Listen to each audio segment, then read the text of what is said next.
Hello दोस्तों, आपका स्वागत है सेंस लर्नर में।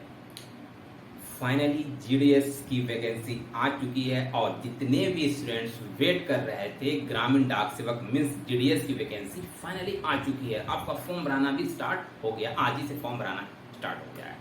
तो बहुत ऐसे स्टूडेंट्स हैं जो इंतजार करते हैं, जिनका मार्क्स बहुत अच्छा होता है मैट्रिक्स में, तो वो बहुत क्यूरियोसिटी के साथ इंतजार करते हैं कि जीडीएस की वैकेंसी कब आएगी। फाइनली आ चुकी है, आप इसको अप्लाई कर सकते हैं। चलिए डिटेल डिस्कशन देखेंगे और इसके साथ और वेरियस वीडियो आएगी इससे रिलेटेड।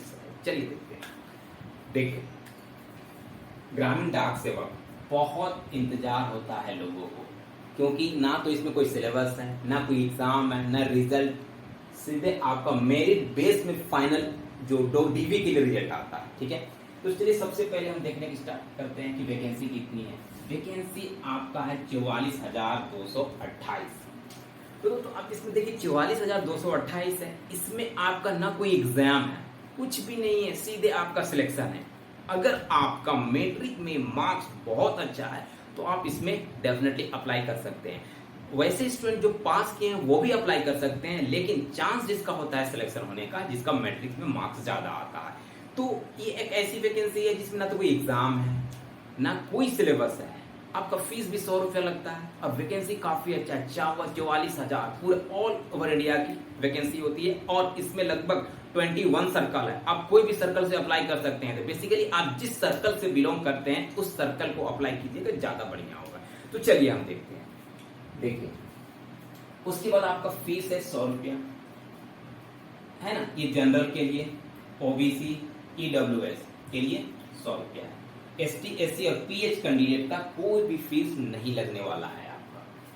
ठीक है, आपका फॉर्म भराना स्टार्ट हो चुका है 15 तारीख से और 5 अगस्त तक फॉर्म भराएगा। सिर्फ आपको 20 दिन का समय दिया जा रहा है, आप फॉर्म भरिए जल्दी से जल्दी। एज क्राइटेरिया आपकी है 18 से 40 साल के बीच में। ठीक है, 18 से 40 साल के बीच में है। आपको जो ओबीसी और इसका जो रिजर्वेशन मिलता है उस सभी रिजर्वेशन को इंक्लूड करके है। ठीक है, 40 साल। अब इसके बाद हम देखते हैं आपका। देखिए, सबसे इंपॉर्टेंट चीज होता है कि आप मेट्रिकुलेशन है तो इस वैकेंसी को आप अप्लाई कर सकते हैं।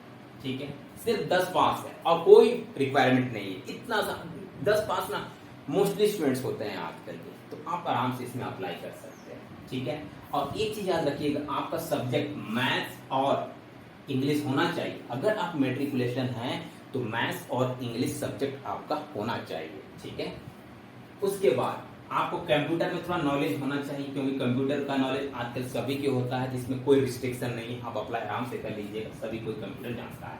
और एक चीज याद रखिएगा, साइकिल या स्कूटर दोनों में से एक ही आपको चलाने जानना होगा, है ना।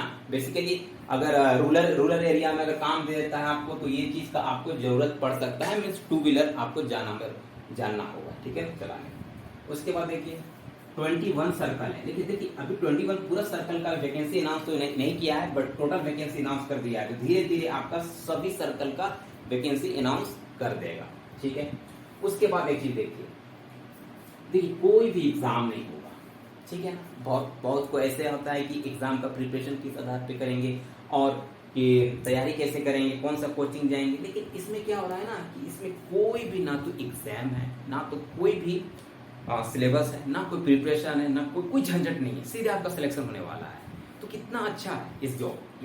ठीक है, सिलेबस भी नहीं होगा, है ना, ना रिजल्ट भी नहीं होगा, क्योंकि आपका एग्जाम के अकॉर्डिंग रिजल्ट नहीं होगा, लेकिन आपका जो सिलेक्शन होगा ना वो आपका मैट्रिक के मार्क्स के आधार पर सिलेक्शन होगा। ठीक है, मैट्रिक में अगर आप जो मार्क्स लाए 60%, 70%, 80%, 90%, 95 है, यही चीज आपका वो देखेगा। ठीक है, अगर आप इसमें देखा जाए, अगर आप 90% से 95% के बीच में अगर आपका मार्क्स आया है ना, तो आपका सिलेक्शन 100% है, कोई भी नहीं रोक सकता। ठीक है, 100% सिलेक्शन अगर जनरल कैंडिडेट है। अगर देखिए एसटी एससी का क्या होता है, एसटी एससी है ना, एसटी एससी का थोड़ा सा मार्क्स डिक्रीज करेगा। जैसे मान लीजिए 80 to 90 के बीच में अगर आ रहा है ना एसटी एससी का, तो चांस होता है सिलेक्शन होने का। ठीक है, लेकिन जनरल कैंडिडेट आप 90 मान के ही चलेंगे, जनरल और ओबीसी कैंडिडेट, है ना। अगर इतना है तो आप आराम से अप्लाई कर सकते हैं, लेकिन कोई भी अप्लाई कर सकता है, कोई रिस्ट्रिक्शन है नहीं। ठीक है, कोई भी अप्लाई कर सकता है जो मैट्रिक पास है। ठीक है, तो यही मैट्रिक पास के अकॉर्डिंग, यही मैट्रिक बेस्ड मेरिट मार्क्स है ना, तो इसके अकॉर्डिंग ही आपका मार्क्स जो आया हुआ है उसी का आधार पर मेरिट बनेगा जो अप्लाई करेंगे, और जितना भी मार्क्स आया होगा उसी का कैलकुलेशन होगा, जितने स्टूडेंट अप्लाई करेंगे उसके अकॉर्डिंग एवरेज डिसाइड किया जाएगा, है ना, एवरेज डिसाइड किया जाएगा, उसके बाद मेरिट को निकाल दिया जाएगा। और एक चीज याद रखिए, सिर्फ यही से सिलेक्शन आपका हो रहा है, उसके बाद सीधे आपको डीबी के लिए बुला लेता है, डीबी के लिए डॉक्यूमेंट वेरिफिकेशन के लिए। तो जिसका मार्क्स अच्छा है, जो अप्लाई कर रहे हैं ना, आप अभी से डॉक्यूमेंट तैयार करके रखिए, क्योंकि आपका फॉर्म भराने से लगभग 20 से 25 दिन के अंदर ही आपका डॉक्यूमेंट वेरिफिकेशन का प्रोसेस स्टार्ट हो जाता है, ठीक है, तो याद रखिए। उसके बाद देखिए पोस्ट इसमें कितना के कौन कौन सा पोस्ट है, बीपीएम का पोस्ट है, ब्रांच पोस्ट मैनेजर का पोस्ट है, ठीक है, इसमें आपकी सैलरी 12,000 से 29,000 के बीच में सैलरी है। उसके बाद क्या है, एबीपीएम असिस्टेंट का, एबीपीएम असिस्टेंट में क्या है, आपकी सैलरी होगी 10,000 24,000 के बीच में, और डाक सेवक का भी सेम है, 10,000 से 24,000 के बीच में आपका सैलरी होने वाला है।